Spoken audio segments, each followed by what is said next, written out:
Estamos de volta aqui falando nisso. Cutuca o Cidinho aí, gente. O Cidinho tá precisando de amizade lá na cadeia. Né? A gente reza pro celular pegar aqui fora, lá na cadeia tá um espetáculo. Quero saber que operador é que o Cidinho tá usando. Vou fazer a campanha, cutuca o Cidinho, é só no Brasil mesmo. Bom, vamos falar de coisa séria. A gente tá falando sobre alcoolismo, recebendo... Para de rir, que é verdade. Parei. O psiquiatra Dr. Roland Ambrogi nos aconselhando aí e ajudando com os problemas que a bebida pode trazer, né? Muitas vezes a gente, vou beber só um pouquinho, etc e tal. De repente o alcoolismo está batendo na porta, né? Ô Cidinho, fala. Para de falar de Cidinho, que eu sou Cidinho. Situação aí, gente. Cutucar o Cidinho é fogo, né? Bom, vamos lá. Voltar para o nosso assunto que é muito sério, né? Fique à vontade para participar, a gente vai preservar o nome de você, se pedir também. Como eu vou fazer com a nossa amiga aqui, nossa querida amiga. Elas têm uma tia, Solange, que já faz 40 anos que bebe e diz que não bebe pouca coisa não, diz que bebe realmente pinga. É algo muito sério. E quando ela bebe muito, ela fica 15 dias direto, trancada na casa dela. Ouve só, doutor. Como às vezes a pessoa tem problema e às vezes nem percebe.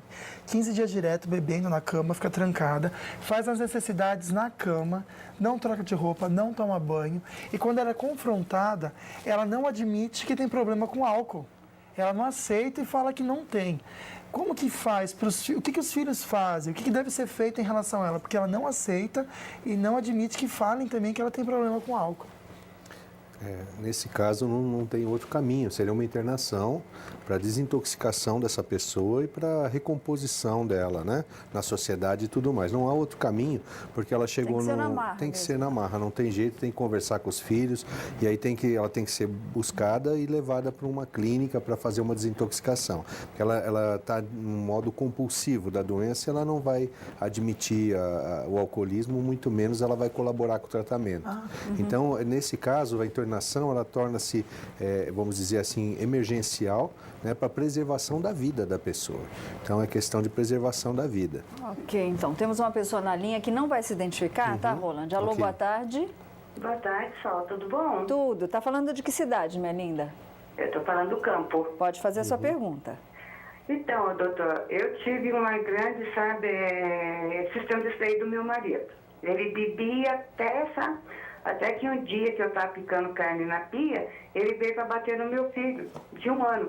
Eu virei, ele segurou no corte da faca, e eu não pensei 2 vezes, puxei a faca para baixo. Lá que eu puxei, foi só sangue que voou. Desde esse dia, nunca mais ele bebeu e não fuma.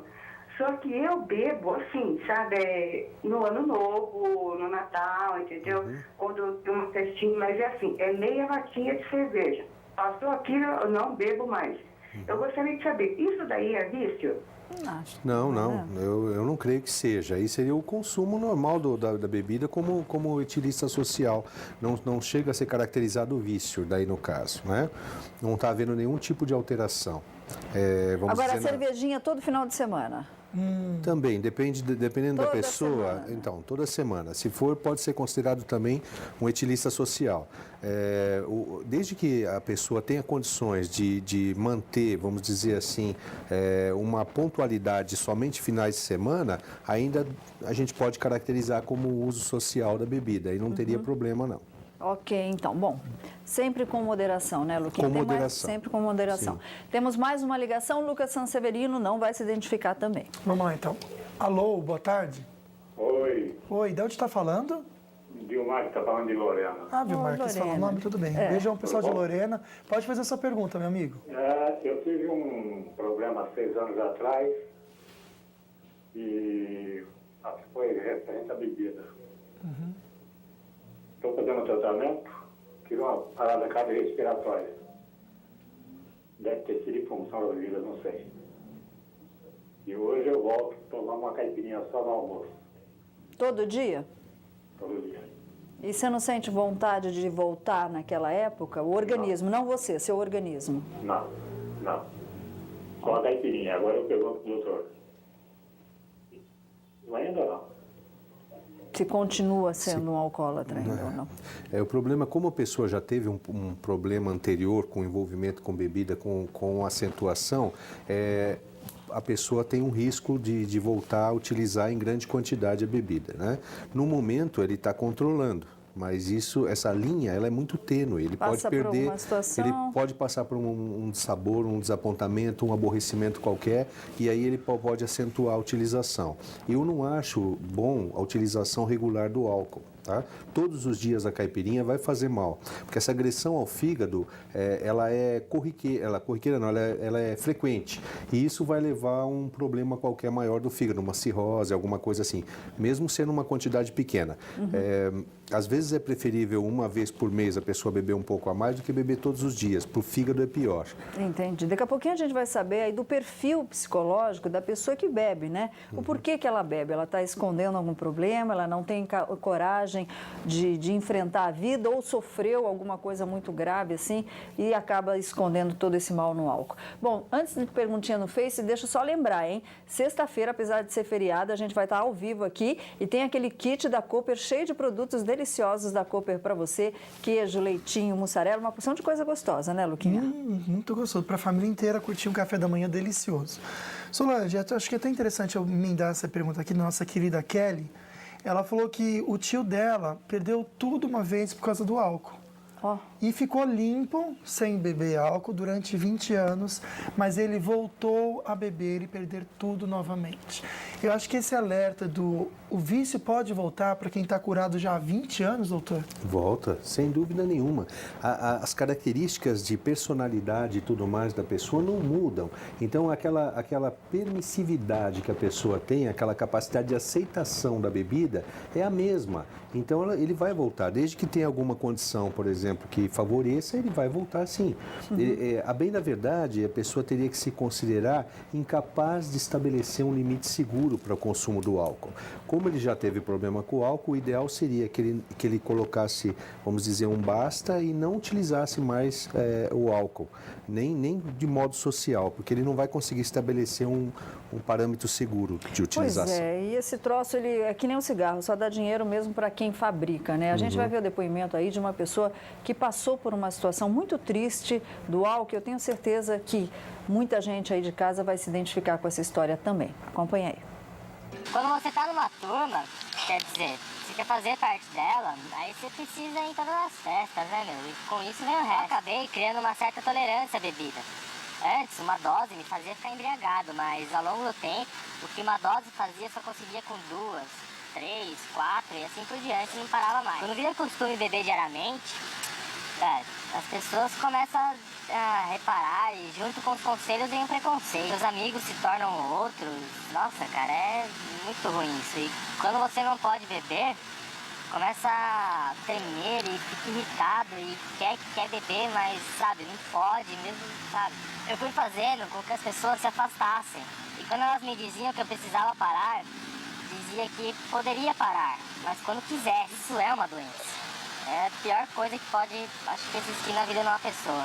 Depois de um tempo, não tem mais ninguém. E aí começa a acontecer os atrasos, faltas e até acidentes. Eu só me dei conta de que estava realmente doente depois de acordar em um hospital, com a minha mãe do meu lado. Nossa, cara.